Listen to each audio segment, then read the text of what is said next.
Mais um teste e mais uma vitória para a versão 26-27 deste Sporting, desta vez uma goleada frente ao Estrasburgo. Para melhor compreender como é que tem sido esta pré-época dos Leões, temos hoje Igor Gonçalves, apresentador do podcast Canto do Sporting, para olhar para este triunfo. Igor, bom dia. Antes de mais, olhando no cômputo geral, 3 vitórias em 3 testes, grandes resultados, como é que está a equipa? Bom dia. Está em crescendo de entusiasmo para os adeptos, porque aliás, há muitas dúvidas sobre este Sporting. Estamos a falar de uma equipa que de repente perdeu 40% do 11 inicial das últimas 2 temporadas, perde Yulman, perde Morita, perde Trincão, vai perder provavelmente Pedro Gonçalves e vamos ver se Bragança sobrevive, Maxi, Diomante, ainda há muita coisa. Portanto, havia muita desconfiança, até porque os reforços que vieram têm um perfil muito específico, já vamos falar dele à frente. Portanto, havia alguma desconfiança com este... Não é desconfiança, alguma curiosidade para perceber este novo Sporting. Tem 3 testes, um à porta fechada, portanto não iremos falar do jogo com o Portimonense, mas 2 testes contra equipas fortes, campeão escocês, o Celtic, e agora o Estrasburgo, uma das boas equipas da Liga Francesa, agora treinada pelo Hugo Oliveira. Se não estou em erro, terá sido o primeiro ou o segundo jogo do Hugo Oliveira. Estão à pré-época há 7 dias, mais ou menos. Isso, porque eles começam uma semana mais tarde, portanto, e é preciso também ter atenção. É verdade que o resultado 7-0 é poderoso, não é? Dizer 7-0 é poderoso, mas também não sabemos, e isto é por isso que a questão dos jogos particulares tem sempre aqui um asterisco, não sabemos também aonde é que está a parte física do Estrasburgo, se na manhã do jogo levaram uma carga física, portanto, é preciso ter alguma atenção a não embandeirar a arco. Porém, os 2 resultados estão lá, 4-1 ao Celtic, 7-0 ao Estrasburgo, um jogo ofensivo muito variado do Sporting, já vamos falar um bocadinho sobre isso. Já notamos aqui realmente mudanças muito significativas em relação às últimas temporadas e, portanto, está-se a criar aqui um entusiasmo em relação a esta equipa, os reforços estão a entrar bem, pelo menos nesta pré-temporada, e portanto, de um verão de muita desconfiança, um final de época, não podemos esquecer que o final de época do Sporting, especialmente depois da eliminação da equipa da Liga dos Campeões, foi absolutamente intermitente, com resultados negativos com o Tondela, com o Aves, resultados que afastaram a equipa da luta pelo título. Depois há a reconquista do segundo lugar, mas logo a seguir a derrota na final da Taça de Portugal. Portanto, muitas coisas aconteceram a este Sporting de Rui Borges. O próprio Rui Borges estava a ser equacionado, ou pelo menos os adeptos equacionam a questão do Rui Borges. Portanto, havia alguma desconfiança. Estes 2 jogos serviram principalmente para embalar a equipa, para tranquilizar, para remotivar os adeptos, se é que se pode dizer assim.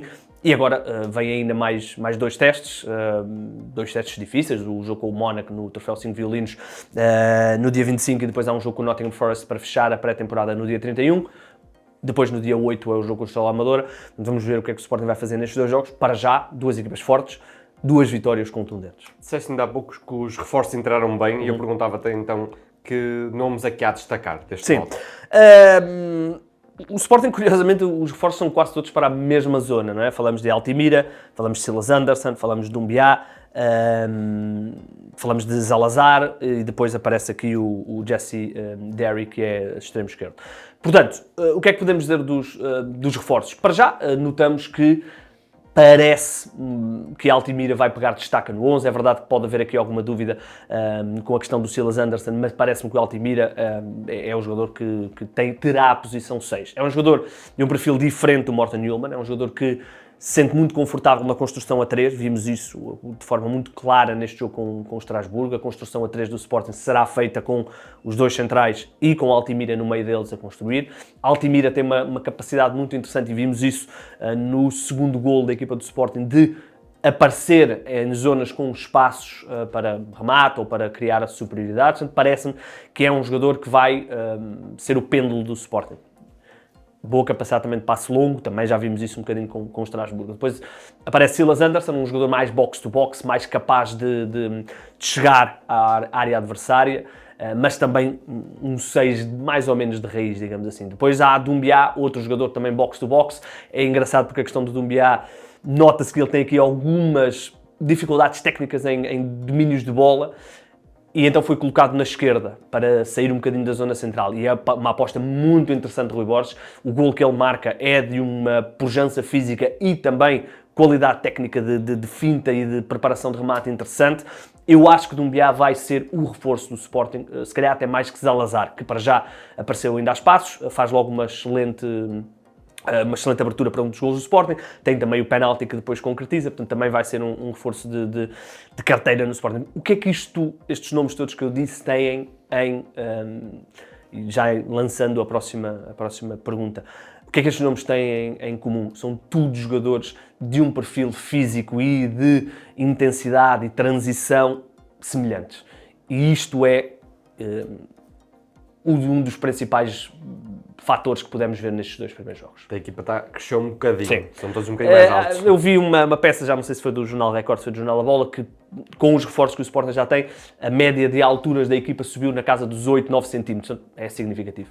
Igor, olhando para esta pré-época, que ainda não terminou, mas olhando para o que já temos para ver deste Sporting, quais são as principais mudanças que antevês para a época? É isso, a questão física.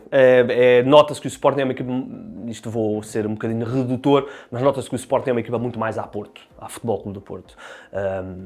Se olharmos para o estilo dos reforços, é tudo jogadores de intensidade, pujança física, duelos, e portanto o Sporting vai mudar, isto parece inevitável, até com as saídas até porque não há jogadores no mercado como o Trincão e como o Pedro Gonçalves, o Sporting vai mudar aquele futebol rendilhado que víamos muitas vezes com Pote, Trincão, Morita, Yulman, depois de ligação a Luís Soares, já não vai ser tão assim, porque Salazar não é esse tipo de jogador, Doumbia não é esse jogador, Silas Anderson não é esse jogador, o próprio Geni não é esse jogador, e, portanto, há aqui algumas mudanças. Vemos uma equipa, para já, nestes 2 primeiros testes que podemos ver, uma equipa que joga muito mais subida.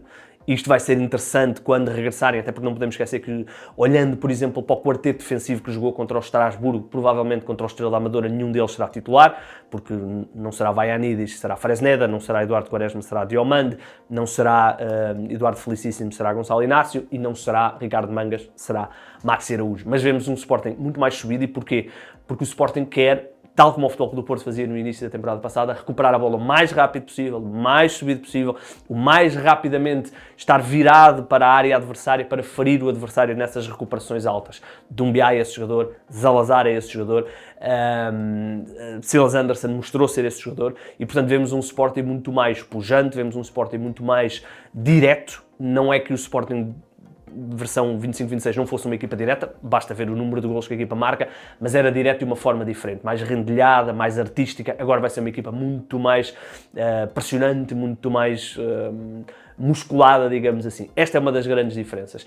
Uma equipa mais subida, mais rápida a recuperar a bola e depois, e isto é algo que ainda vamos ter de ver porque ainda há algumas ausências. O Luís Soares, por exemplo, ainda não está a jogar, e o Anidia jogou apenas um bocadinho agora, ainda não há o tal extremo esquerdo, já vamos falar disso.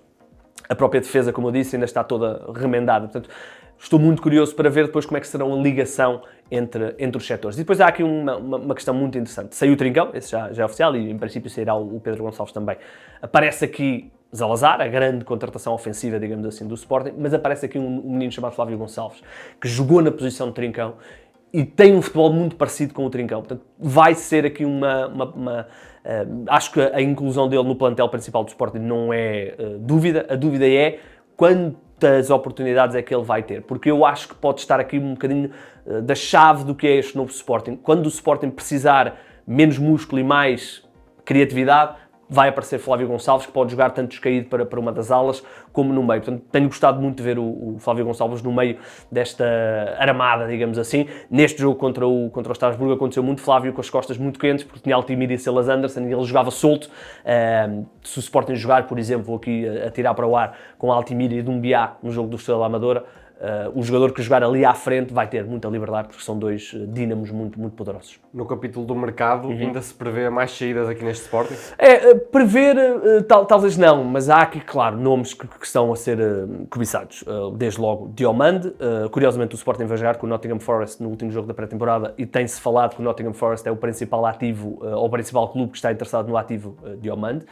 É um jogador que eu sou particularmente adepto, quando está bem fisicamente é, na minha opinião, um dos melhores centrais da Liga Portuguesa, acho que não estou a dizer nenhuma parvoíce. Não teve na época passada tantas vezes bem, porque teve Taça das Nações Africanas, teve também algumas lesões, nomeadamente na fase inicial do campeonato.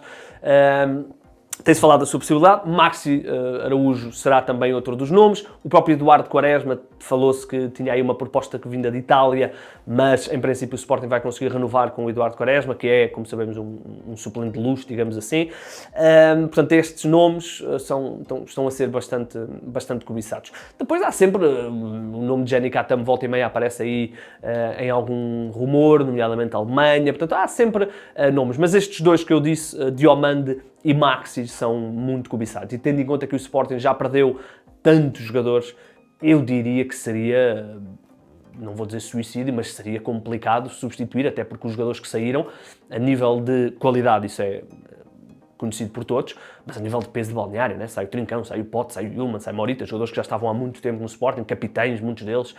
Portanto, estou curioso para ver como é que o Sporting se vai comportar nesta reta final. Não tenho dúvidas que Maxi e Diomande vão ter abordagens. Igor, para fechar o tema do dia, olhando para o outro lado da moeda neste mercado, ainda faltam alguns reforços e sim, para que posições? Sim, é a questão do extremo esquerdo. E o nome de Yeramay absolutamente já conhecido dos adeptos do Sporting, é até já irritante para os adeptos do Sporting, já há mais de um ano que o Sporting está a tentar Yeramay.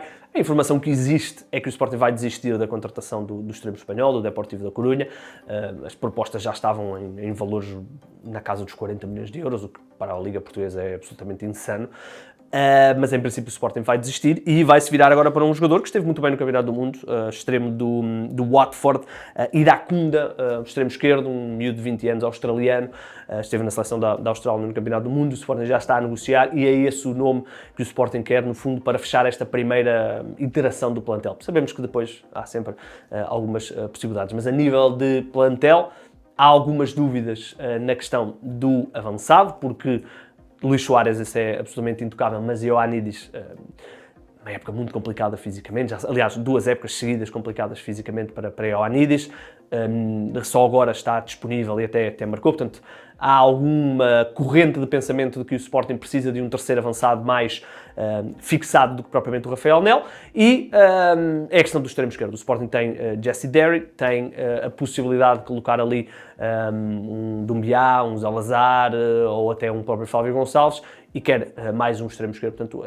parece-me que neste momento é essa posição. Eu diria que a posição 10, digamos assim, também merece alguma atenção, mas o extremo esquerdo é o principal fator, e depois, claro, se houver alguma saída, terá de haver alguma contratação.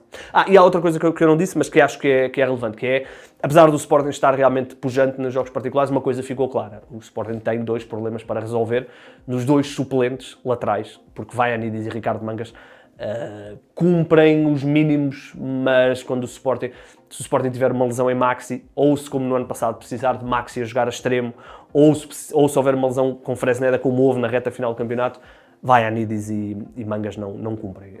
Portanto, os 2 estiveram muito perto de sair. O Mangas teve mesmo tudo fechado para ir para a Grécia, acabou depois por cair o negócio, mas parece-me inevitável que o Sporting tenha que olhar para as posições para dar mais força àquelas 2 posições.